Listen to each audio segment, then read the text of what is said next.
Hi అండి, welcome to our channel. Last వీడియోస్లో అయితే మనం బ్లౌజ్ కటింగ్ ఎలా చేసుకోవాలో నేర్చుకున్నాం కదా. ఇప్పుడైతే బ్లౌజ్ స్టిచ్చింగ్ చూద్దాం. ఇక్కడ వచ్చేసరికి ఫస్ట్ శారీలోంచి బ్లౌజ్ పీస్ అనేది సపరేట్ చేసుకోవాలి. ఇక్కడ చూసుకొని సపరేట్ చేసుకోండి. కొన్ని శారీస్కి పళ్ళు అలాగే బ్లౌజ్ పీస్ రెండు కూడా ఒకేలాగా ఉంటాయి. ఓకేనా, చూసుకొని బ్లౌజ్ పీస్ అనేది ఇలా సపరేట్ చేసుకోవాలి ఫస్ట్.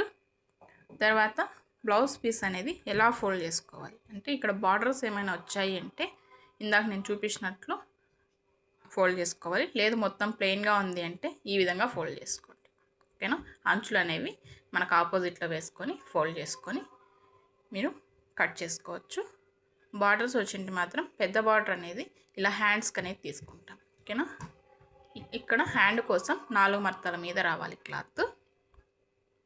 ఆ విధంగా లైనింగ్ని ఇక్కడ ప్లేస్ చేసుకోవాలి. ఓకే, హ్యాండ్స్ కట్ చేసుకున్నాం కదా, అవి ఇక్కడ ప్లేస్ చేసుకొని చుట్టూ 1/2 inch extra main fabric, okay main fabric 1/2 inch extra ఉండేలా కట్ చేసుకోవాలి. ఇలా మనకి ఇక్కడ సైడ్ వచ్చేసరికి జాయింట్ అనేది పడుతుంది. ఇక్కడ కూడా క్రాస్ 1/2 ఇంచ్ ఎక్స్ట్రా ఉండేలా చూసుకొని కట్ చేసుకోవాలి. షార్ట్ హ్యాండ్కి అయితే ఇక్కడ మనం క్రాస్ తీసుకున్న పీసు హ్యాండ్ జాయింట్ కోసం వేసుకోవచ్చు మెయిన్ ఫ్యాబ్రిక్కి.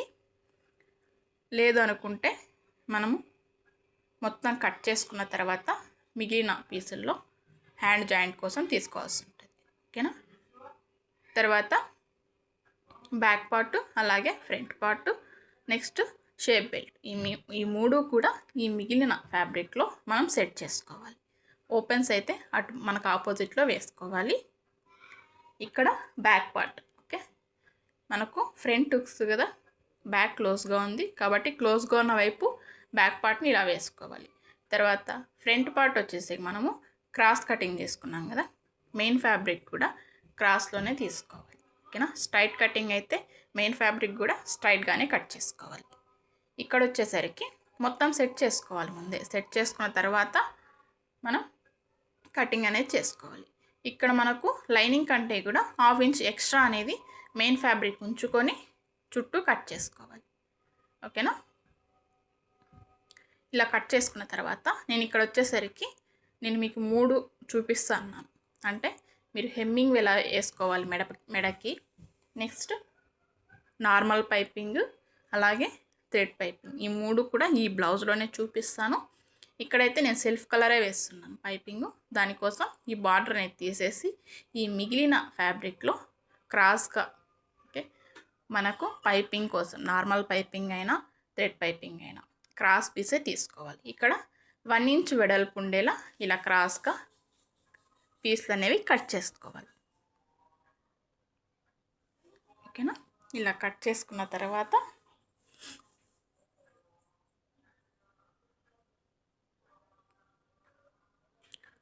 ఇక్కడ నేను హ్యాండ్కి వచ్చేసి లోడింగ్ పైపింగ్ చూపిస్తాను.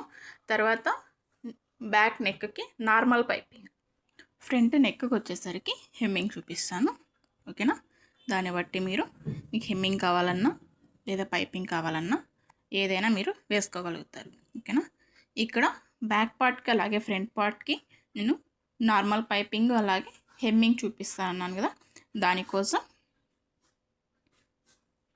బ్యాక్ పార్ట్లో నెక్ అనేది కట్ చేసేసిన తర్వాత మెయిన్ ఫ్యాబ్రిక్ సైడ్ పెట్టేసి ఓన్లీ లైనింగ్ మాత్రమే, ఓకే లైనింగ్కి మాత్రమే ఇలా నేను ఇక్కడ వచ్చేసరికి మీరు చేసుకోగలము, ఓకే మిషన్లో స్టిచ్ చేసుకోగలము అనుకుంటే మెయిన్ ఫ్యాబ్రిక్ అలాగే లైనింగ్ రెండింటిని కలిపి బ్యాక్ పార్ట్ అలాగే ఫ్రంట్ పార్ట్లు రెండు కూడా అటాచ్ చేసుకునేసేయండి. ఓకేనా, మిషన్లో అటాచ్ చేసుకునేసి ఎక్స్ట్రా ఉన్న ఫ్యాబ్రిక్ కట్ చేసేసేయండి. కానీ ఇక్కడ కొత్తగా స్టిచ్ చేసేవాళ్ళు, ఓకే వాళ్ళ వరకు వాళ్ళ బ్లౌజ్ స్టిచ్ చేసుకోవాలి అనుకునే వాళ్ళకి కొంచెం ఇబ్బందిగా ఉంటుందిగా, లైనింగ్ అటాచ్ అయ్యేటప్పుడు లూజింగ్ రావడం లేదంటే ముడతలు రావడం అలా జరుగుతుంది. కాబట్టి వాళ్ళ కోసం ఈ చిన్న టిప్ అయితే చూపిస్తున్నాను. ఇలా గమ్ తీసుకొని మీరు చుట్టూ, ఓకే ఇలా లైనింగ్ ఎడ్జ్లో 1/2 ఇంచ్ గ్యాప్లో ఇలా గమ్ముతో డాట్స్ అనేవి పెట్టుకోవాలి. ఓకేనా, ఇలా డాట్స్ అనేవి పెట్టుకున్న తర్వాత మెయిన్ ఫ్యాబ్రిక్ రైట్ సైడ్ పై వైపుకు రావాలి, రాంగ్ సైడ్ లోపల వైపుకు వెళ్ళాలి. అలా చూసుకొని ఈ విధంగా ప్లేస్ చేసుకోవాలి. ఓకేనా, ఈ విధంగా ప్లేస్ చేసుకున్న తర్వాత ఒక్కసారి ఐరన్ పెట్టేసామంటే మెయిన్ ఫ్యాబ్రిక్ అలాగే లైనింగ్ రెండు కూడా స్టిక్ అయిపోతాయి. ఓకేనా. హీట్ అయితే మరీ ఓవర్గా ఉండదు, మీడియం హీట్లో ఐరన్ అనేది చేసుకోవాలి.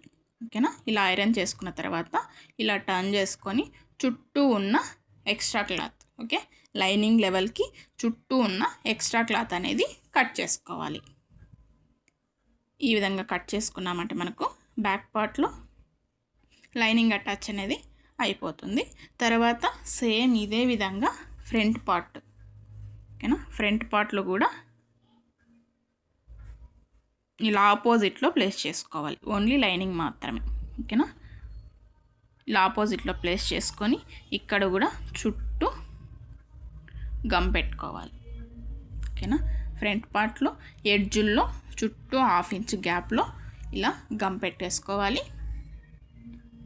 తర్వాత మెయిన్ ఫ్యాబ్రిక్ రైట్ సైడ్ పై వైపుకి రావాలి, రాంగ్ సైడ్ కింది వైపుకి వెళ్ళాలి.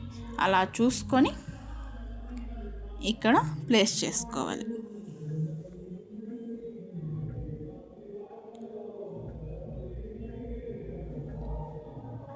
ఇలా ప్లేస్ చేసుకున్న తర్వాత ఒకసారి మీడియం హీట్లో ఐరన్ అనేది పెట్టేసుకోవాలి. ఓకేనా. ఇలా ఐరన్ పెట్టుకున్న తర్వాత ఇలా రివర్స్ చేసుకొని చుట్టూ ఉన్న ఎక్స్ట్రా ఫ్యాబ్రిక్ అనేది కట్ చేసేసుకోవాలి. ఇలా గమ్తో అంటించడం కంటే కూడా మీరు మిషన్లో స్టిచ్ చేసుకుంటేనే, మిషన్లో స్టిచ్ చేశారంటే మీరు ఎలాంటి ఫ్యాబ్రిక్ అయినా కూడా ముందుకి స్టిచ్ చేయగలుగుతారు. ఓకేనా. ఇలా గమ్ అలవాటు చేసుకున్నారంటే ఇదే అలవాటు అయిపోతుంది. మీకు తర్వాత గమ్ అందుబాటులో లేనప్పుడు మాత్రం ఇబ్బంది పడతారు. దానికోసం మీరు టైలరింగ్ నేర్చుకోవాలి. మీవి కాకుండా కస్టమర్లు కూడా స్టిచ్ చేయాలనుకుంటే మాత్రం ఎంత కష్టమైనప్పటికీ మిషన్ మీదే లైనింగ్ అటాచ్ అనేది నేర్చుకోండి. ఓకేనా. ఇక్కడ ఇలా చుట్టూ ఉన్న ఎక్స్ట్రా క్లాత్ కట్ చేసుకోవాలి. ఓకే, ఇంతవరకు అయితే చూసాం కదా. నెక్స్ట్ వీడియోలో మొత్తం బ్లౌజ్ స్టిచ్చింగ్ మొత్తం చూపిస్తాను. ఓకేనా. దీనికంటే ముందు కటింగ్ వీడియోస్ ఎవరైనా మిస్ అయ్యి ఉంటే ఒకసారి ఆ కటింగ్ వీడియోస్ చూసిన తర్వాత స్టిచ్చింగ్ వీడియో చూసారంటే మీకు చాలా చక్కగా అర్థమవుతుంది. ఇక్కడ మీకు ఏమైనా డౌట్స్ ఉంటే కమెంట్స్లో అడగండి. ఓకేనా. మీకు ఈ వీడియో యూస్ఫుల్ అనిపిస్తే మాత్రం ఒక లైక్ ఇవ్వండి. ఇలాంటి మరెన్నో వీడియోస్ కోసం మన ఛానల్ని సబ్స్క్రైబ్ చేసుకోండి. Thank you for watching.